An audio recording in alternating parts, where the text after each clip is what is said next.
Oval వేదికగా Bharat England మధ్య జరుగుతున్న చివరిదైన 5 టెస్ట్ మ్యాచ్ రసవత్తరంగా సాగుతుంది. భారత్ విసిరిన 374 పరుగుల భారీ లక్ష్యాన్ని ఛేదించే క్రమంలో మూడో రోజే ఇంగ్లాండ్ కీలకమైన వికెట్ కోల్పోయింది. ఈ టెస్ట్ మ్యాచ్లో ఇంగ్లాండ్ గెలవాలంటే ఇంకా 324 పరుగులు చేయాలి. క్రిస్ వోక్స్ బ్యాటింగ్కి వచ్చే అవకాశాలు లేవు కాబట్టి భారత్ గెలవాలంటే 8 వికెట్లు తీయాలి. ప్రస్తుతం ఈ టెస్ట్ మ్యాచ్లో టీమిండియాకే గెలిచే అవకాశాలు ఎక్కువగా కనిపిస్తున్నాయి. ఎందుకంటే 374 పరుగుల భారీ లక్ష్యాన్ని ఛేదించాలంటే ఇంగ్లాండ్ చరిత్ర తిరగరాయాల్సిందే. ఓవల్ మైదానంలో గతంలో అత్యధిక చెందిన 263 పరుగులు మాత్రమే. ఒకవేళ ఇంగ్లాండ్ బజ్వెల్ బ్యాటింగ్తో విచ్చుకుపడినప్పటికీ లక్ష్యాన్ని ఛేదించడం అంత ఈజీ కాదు. ఎందుకంటే ఈ మ్యాచ్లో బౌలర్లకు కూడా మద్దతు ఉంది. దీంతో తొలి టెస్టులో బ్యాటింగ్ పిచ్పై 378 పరుగుల భారీ లక్ష్యాన్ని ఛేదించినంత ఈజీగా 5వ టెస్టులో ఇంగ్లాండ్ గెలిచే అవకాశాలు లేవు. పైగా ఇంగ్లాండ్ కీలక బ్యాటర్ బెన్ స్టోక్స్ కూడా ఈ మ్యాచ్లో లేడు. అయినప్పటికీ ఇంగ్లాండ్ లక్ష్యాన్ని ఛేదిస్తే తమ టెస్టు కెరీర్లో రెండో అత్యధిక విజయవంతమైన ఛేదన అవుతుంది. కానీ మన బౌలర్లు ఇంగ్లాండ్కు అంత ఛాన్స్ ఇస్తారని నేను అనుకోవడం లేదు. మొదటి 4 టెస్టుల మాదిరిగా ఈ మ్యాచ్ 5 రోజు వరకు వెళ్లే అవకాశాలు లేవు. 4వ రోజే అంటే ఆదివారమే ఏదో ఒక ఫలితం రావడం ఖాయమని చెప్పుకోవాలి. అయితే టీమిండియా గెలవాలి, లేదంటే ఇంగ్లాండ్ గెలవాలి. ఇక 3వ రోజు మన బ్యాటర్లు అద్భుతంగా ఆడారు. యశస్వి జైస్వాల్ సెంచరీతో విధ్వంసం సృష్టిస్తే ఆకాష్ దీప్, రవీంద్ర జడేజా, వాషింగ్టన్ సుందర్ హాఫ్ సెంచరీలతో చెలరేగారు. ముఖ్యంగా night watchman tailender batter Akash Deep అందరినీ ఆశ్చర్యానికి గురిచేస్తూ చాలా బాగా బ్యాటింగ్ చేశాడు. హాఫ్ సెంచరీతో చెలరేగాడు. ఈ మ్యాచ్లో బ్యాట్తో ప్రదర్శనకు గాను ఆకాష్ దీప్ను ఎంత ప్రశంసించిన తక్కువే అవుతుంది. ఇక డే చివర్లో మన హైదరాబాద్ పేసర్ సిరాజ్ మియా తనదైన మ్యాజిక్ చేసి ఇంగ్లాండ్కు షాక్ ఇచ్చాడు. మొత్తంగా 3 రోజు ఆటలో టీమిండియా పూర్తిగా డామినేట్ చేసింది. దీంతో టీమిండియా ఆటగాళ్ల దెబ్బకు 3వ రోజు ఆట మొత్తంలో ఏకంగా 12 ప్రపంచ రికార్డులు నమోదయ్యాయి. రవీంద్ర జడేజా, శుభ్మన్ గిల్, యశస్వి జైస్వాల్ వంటి బ్యాటర్లు అనేక ప్రపంచ రికార్డులను బద్దలు కొట్టారు. దీంతో భారత ఆటగాళ్ల దెబ్బకు టెస్ట్ క్రికెట్ చరిత్రలో ఎన్నో దశాబ్దాల చరిత్ర ఉన్న రికార్డులు సైతం కనుమరుగైపోయాయి. అందులో మొదటి ప్రపంచ రికార్డు ఏంటంటే ఈ సిరీస్లో టీమిండియా కెప్టెన్ శుభ్మన్ గిల్ ఏకంగా 754 పరుగులు చేశాడు. దీంతో ఒక టెస్టు సిరీస్లో టీమిండియా తరఫున అత్యధిక పరుగులు చేసిన రెండో బ్యాటర్గా గిల్ నిలిచాడు. 1971లో వెస్టిండీస్లో 774 పరుగులు చేసిన సునీల్ గవాస్కర్ ఈ జాబితాలో మొదటి స్థానంలో ఉన్నాడు. రెండో ప్రపంచ రికార్డు ఏంటంటే ఈ సిరీస్లో టీమిండియా తరఫున ఏకంగా 12 సెంచరీలు నమోదయ్యాయి. దీంతో అంతర్జాతీయ టెస్ట్ క్రికెట్లో ఓ సిరీస్లో అత్యధిక సెంచరీలు చేసిన ప్రపంచ రికార్డును టీమిండియా సమం చేసింది. కాగా ఆస్ట్రేలియా, పాకిస్తాన్, సౌత్ ఆఫ్రికా జట్లు కూడా ఈ ఘనతను సాధించాయి. మూడో ప్రపంచ రికార్డు ఏంటంటే ఈ టెస్ట్ సిరీస్లో 2 జట్ల ఆటగాళ్లు కలిసి ఏకంగా 19 సెంచరీలు చేశారు. దీంతో అత్యధిక సెంచరీలు నమోదైన మూడో సిరీస్గా ఇది నిలిచిపోయింది. 4వ ప్రపంచ రికార్డు ఏంటంటే ఈ సిరీస్ మొత్తంలో రవీంద్ర జడేజా 516 పరుగులు చేశాడు. దీంతో టీమిండియా తరఫున ఓ టెస్ట్ సిరీస్లో 6 లేదా అంతకంటే తక్కువ స్థానంలో బ్యాటింగ్కి వచ్చి అత్యధిక పరుగులు చేసిన బ్యాటర్గా జడ్డు నిలిచాడు. ఈ క్రమంలో 2002లో వెస్టిండీస్లో 474 పరుగులు చేసిన వివిఎస్ లక్ష్మణ్ రికార్డును జడ్డు బద్దలు కొట్టాడు. తద్వారా 23 ఏళ్ల చరిత్రను తిరగరాశాడు. 5వ ప్రపంచ రికార్డు ఏంటంటే ఈ సిరీస్లో రవీంద్ర జడేజా మొత్తం 6 సార్లు 50+ స్కోర్ సాధించాడు. దీంతో ఇంగ్లాండ్ గడ్డపై జరిగిన టెస్టు సిరీస్లో టీమిండియా తరఫున అత్యధిక సార్లు 50+ స్కోర్లు నమోదు చేసిన బ్యాటర్గా జడేజా నిలిచాడు.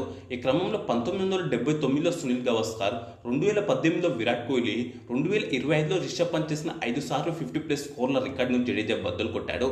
మొత్తంగా చూసుకుంటే జడేజానే మొదటి స్థానంలో ఉన్నాడు. ఈ క్రమంలో 1966లో గారీ సోబర్స్ చేసిన 5 సార్లు 50+ స్కోర్ను సైతం జడేజా బద్దలు కొట్టాడు. దీంతో 59 సంవత్సరాల చరిత్రను జడేజా తిరగరాశాడు. 6వ ప్రపంచ రికార్డు ఏంటంటే 6 లేదా అంతకంటే తక్కువ స్థానంలో బ్యాటింగ్కు వచ్చి ఓ టెస్టు సిరీస్లో అత్యధికంగా 6 సార్లు 50+ స్కోర్ సాధించిన ప్రపంచ రికార్డును జడేజా సమం చేశాడు. కాగా 1960, 1961లో జెర్రీ అలెగ్జాండర్, 1976, 70లో వసీం రాజా కూడా 6 సార్లు చొప్పున 50+ స్కోర్ సాధించారు. 7వ ప్రపంచ రికార్డు ఏంటంటే విదేశాల్లో జరిగిన టెస్టు సిరీస్ల్లో 6 లేదా అంతకంటే తక్కువ స్థానంలో బ్యాటింగ్కు వచ్చి అత్యధికంగా 516 పరుగులు చేసిన మూడో బ్యాటర్గా జడేజా నిలిచాడు. కాగా 1962లో ఇంగ్లాండ్లో 722 పరుగులు చేసిన వెస్టిండీస్ బ్యాటర్ సర్ సోబర్స్, 1976, 77లో వెస్టిండీస్లో 517 పరుగులు చేసిన పాకిస్తాన్ బ్యాటర్ వసీం రాజా మొదటి 2 స్థానాల్లో ఉన్నారు. 8వ ప్రపంచ రికార్డు ఏంటంటే ఈ సిరీస్లో ఇప్పటివరకు మొత్తం 13 సార్లు 300+ స్కోర్లు నమోదయ్యాయి. దీంతో అత్యధిక సార్లు 300+ స్కోర్లు నమోదైన రెండో సిరీస్గా ఇది నిలిచిపోయింది. 1975, 76లో వెస్టిండీస్ ఆస్ట్రేలియా సిరీస్, 1993లో యాషెస్ సిరీస్లో కూడా 13 సార్లు 300+ స్కోర్లు నమోదయ్యాయి. కాగా 1928, 29లో జరిగిన యాషెస్ సిరీస్లో అత్యధికంగా 14 సార్లు 300+ స్కోర్లు నమోదయ్యాయి. తొమ్మిదో ప్రపంచ రికార్డ్ ఏంటంటే ఈ సిరీస్లో ఏకంగా ముగ్గురు భారత బ్యాటర్లు 500+ రన్స్ చేశారు. కాగా టెస్ట్ క్రికెట్ చరిత్రలో ఓ సిరీస్లో టీమిండియా తరఫున ముగ్గురు బ్యాటర్లు 500కు పైగా రన్స్ చేయడం ఇదే మొదటిసారి కావడం గమనార్హం. అలాగే ఈ సిరీస్ మొత్తంలో 5గురు భారత బ్యాటర్లు 400+ రన్స్ చేయడం గమనార్హం. 10వ ప్రపంచ రికార్డు ఏంటంటే టీమిండియా తరఫున 23 సంవత్సరాల వయసులోపే అత్యధిక టెస్టు సెంచరీలు చేసిన రెండో బ్యాటర్గా యశస్వి జైస్వాల్ నిలిచాడు. యశస్వి జైస్వాల్ ఇప్పటి వరకు 6 సెంచరీలు చేశాడు.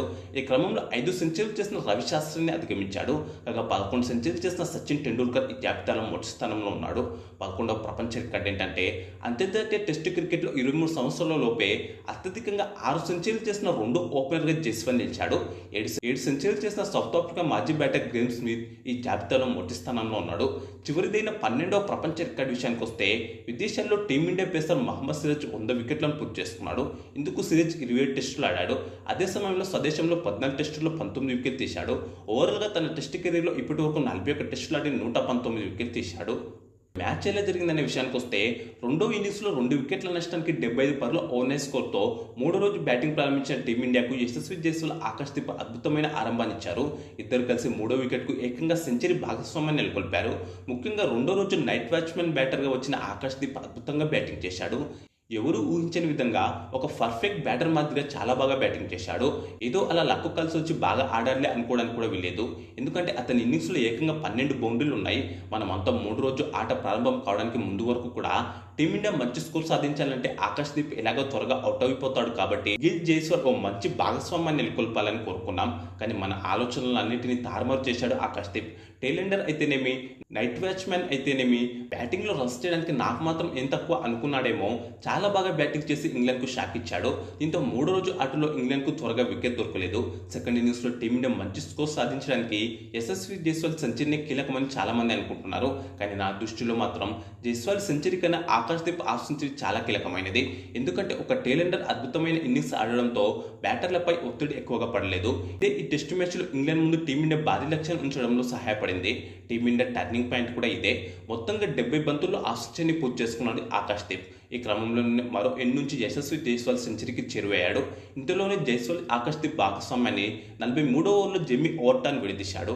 12 ఫోర్లతో 94 బంతుల్లో 66 పరుగులు చేసిన ఆకాశ్దీప్ ఫైనల్గా మిడిల్ లెగ్ మీద షాట్ ఆడి అట్కిన్సన్కు క్యాచ్ ఇచ్చి దొరికిపోయాడు. దీంతో 177 పరుగుల వద్ద టీమిండియా 3వ వికెట్ కోల్పోయింది. ఆకాశ్దీప్ జైస్వాల్ కలిసి 3వ వికెట్కు 25 ఓవర్లలో 107 పరుగులు జోడించారు. ఆ కాసేపటికే లంచ్ బ్రేక్ ఇచ్చారు. లంచ్ బ్రేక్ సమయానికి భారత జట్టు 44 ఓవర్లలో 3 వికెట్ల నష్టానికి 189 పరుగులు చేసింది. క్రీజులో 85 పరుగులతో జైస్వాల్, 11 పరుగులతో గిల్ ఉన్నారు. 26 ఓవర్ల పాటు సాగిన తొలి సెషన్లో 114 పరుగులు రాగా 1 వికెట్ పడింది. దీంతో తొలి సెషన్లో టీమిండియా డామినేట్ చేసింది.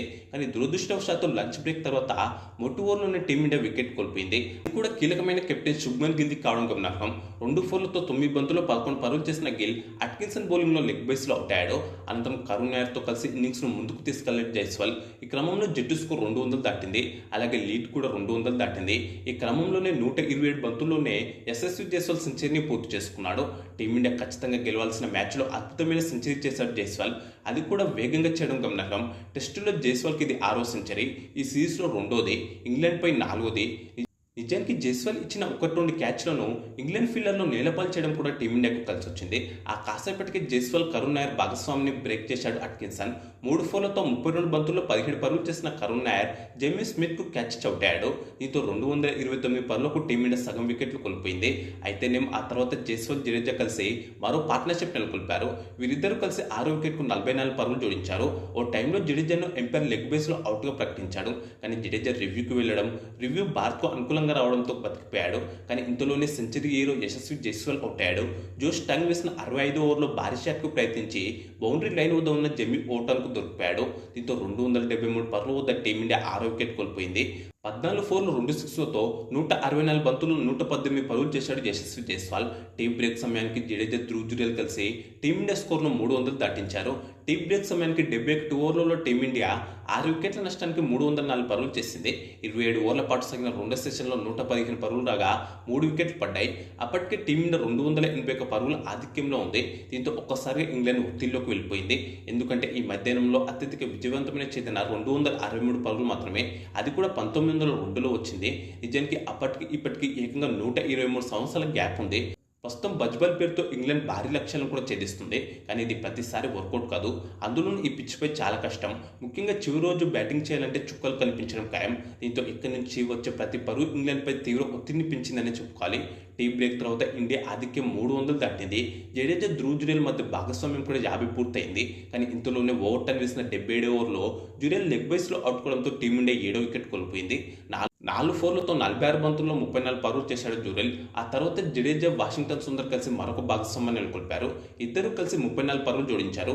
ఈ ఇన్నింగ్స్లో వికెట్ పడిన ప్రతిసారి దాదాపుగా మన వాళ్ళు ఒక మంచి భాగస్వామ్యాన్ని నెలకొల్పారు. ఇదే మంచి స్కోర్ సాధించడానికి కారణమైంది. ఇందులోనే జట్టు 72 బంతుల్లో హాఫ్ సెంచరీని పూర్తి చేసుకున్నాడు. ఈ సిరీస్లో జడేజాకి ఇది 6వ 50 ప్లేస్ స్కోర్. ఓవరాల్గా టెస్ట్ కెరీర్లో చూసుకుంటే 27వ హాఫ్ సెంచరీ. కానీ జోష్ టంగ్ వేసిన 84 ఓవర్లో హ్యారీ బ్రూక్ క్యాచ్ ఇచ్చి జడేజా అవుట్ అయ్యాడు. మొత్తంగా 77 బంతులు ఎదుర్కొన్న జడేజా 5 ఫోర్లతో 53 పరుగులు చేశాడు. ఆసక్తికరమైన విషయం ఏంటంటే ఈ సిరీస్లో సెకండ్ ఇన్నింగ్స్లో జడేజా అవుట్ కావడం ఇదే తొలిసారి కావడం గమనార్హం. అదే ఓవర్లో లెగ్ బేస్లో సిరాజ్ డక్అవుట్ అయ్యాడు. దీంతో 357 పరులకు టీమిండియా 9 వికెట్లు కోల్పోయింది. ఆ తర్వాత ప్రసిద్ధ్ కృష్ణన్ అవతల ఎండుల్లో ఉంచి వాషింగ్టన్ సుందర్ భారీ షాట్లు ఆడాడు. జోష్ టంగ్ వేసిన 86 ఓవర్లో 2 సిక్స్లు బాదాడు. అట్కిన్సన్ వేసిన 87 ఓవర్లో 2 ఫోర్లు 1 సిక్స్ బాదాడు. ఈ క్రమంలోనే 6 బాది 39 బంతుల్లోనే హాఫ్ సెంచరీ పూర్తి చేసుకున్నాడు. అయితే టంగ్ వేసిన 88 ఓవర్లో భారీ షాట్కు ప్రయత్నించి అవుట్ అయ్యాడు. 4 ఫోర్లు 4 సిక్స్లతో 46 బంతుల్లోని 53 పరుగులు చేశాడు. టెస్టుల్లో సుందర్కి ఇది 5వ హాఫ్ సెంచరీ. సుందర్ దూకుడుతో చివరి 19 బంతుల్లోని టీమిండియాకి ఏకంగా 40 పరుగులు వచ్చాయి. దీంతో రెండో ఇన్నింగ్స్లో 88 ఓవర్లలో భారత జట్టు 396 పరుగులకు ఆల్అవుట్ అయింది. 4.5 రన్ రేట్తో మన వాళ్ళు ఈ స్కోర్ చేశారు. అంటే దాటిగా బ్యాటింగ్ చేశారు. కీలకమైన సెకండ్ ఇన్నింగ్స్లో ఏకంగా 4 బ్యాటర్లు 50+ స్కోర్లు సాధించడం గమనార్హం. తొలి ఇన్నింగ్స్లోని 23 పరుగుల లోటును తీసేస్తే 373 పరుగుల భారీ ఆధిక్యంలో నిలిచింది టీమిండియా. అంటే ఈ టెస్ట్ మ్యాచ్లో ఇంగ్లాండ్ ముందు 374 పరుగుల భారీ లక్ష్యాన్ని ఉంచింది. ఇంగ్లాండ్ ఫీల్డర్ల వైఫల్యం కూడా మనకు కలిసి వచ్చింది. ఎందుకంటే వాళ్ళు ఈ ఇన్నింగ్స్లో ఏకంగా 5 క్యాచ్లను నేలపరిచేశారు. ఇంగ్లాండ్ బౌలర్లలో జోష్ టంగ్ 5 వికెట్లతో చెలరేగాడు. అలాగే అట్కిన్సన్ 3, ఓవర్టన్ 2 వికెట్ తీశారు. కాగా తొలి ఇన్నింగ్స్లో టీమిండియా 224 పరుగులు చేస్తే ఇంగ్లాండ్ 247 పరుగులు చేసిన సంగతి తెలిసిందే. దీంతో తొలి ఇన్నింగ్స్లో ఇంగ్లాండ్కు 23 పరుగుల స్వల్ప ఆధిక్యం లభించింది. అనంతరం 374 పరుగుల భారీ లక్ష్యంతో బరిలోకి దిగిన ఇంగ్లాండ్కు ఓపెనర్లు బెన్ డకెట్, జాక్ క్రాలే మంచి ఆరంభాన్ని ఇచ్చారు. ఇద్దరు కలిసి తొలి వికెట్కు 50 పరుగుల భాగస్వామ్యాన్ని నెలకొల్పారు. కానీ end of the day Siraj Miyan magic చేశాడు. అద్భుత యాత్రతో జాక్ క్రాలేను క్లీన్ బౌల్డ్ చేశాడు. దీంతో అక్కడికి మూడో రోజు ఆట ముగిసిపోయింది. మూడో రోజు ఆట ముగిసే సమయానికి ఇంగ్లాండ్ జట్టు రెండో ఇన్నింగ్స్లో 13.5 ఓవర్లలో వికెట్ నష్టానికి 50 పరుగులు చేసింది. 2 ఫోర్లతో 36 బంతుల్లో 14 పరుగులు చేశాడు జాక్ క్రాలే. 34 పరుగులతో బెన్ డకెట్ క్రీజ్లో ఉన్నాడు. ఈ టెస్ట్ మ్యాచ్లో ఇంగ్లాండ్ గెలవాలంటే ఇంకా 324 పరుగులు చేయాలి. టీమిండియా గెలవాలంటే 8 లేదా 9 వికెట్లు తీయాలి. అయితే ఇంగ్లాండ్ ఆటగాడు క్రిస్ వోక్స్ సెకండ్ ఇన్నింగ్స్లో బ్యాటింగ్కు వచ్చే అవకాశాలు లేవు. దీంతో టీమిండియా గెలవాలంటే మరో 8 వికెట్లు తీస్తే సరిపోతుంది. 30.5 ఓవర్ల పాటు సాగిన చివరి సెషన్లో 142 పరుగులు రాగా 5 వికెట్లు పడ్డాయి. మొత్తంగా మూడో రోజు ఆట 83.5 ఓవర్ల పాటు సాగింది. 371 పరుగులు వచ్చాయి. 9 వికెట్లు పడ్డాయి. ఇక ఈ వీడియో మీకు నచ్చితే లైక్, కామెంట్, షేర్ చేసి మన ఛానల్ను తప్పకుండా సబ్స్క్రైబ్ చేసుకోండి.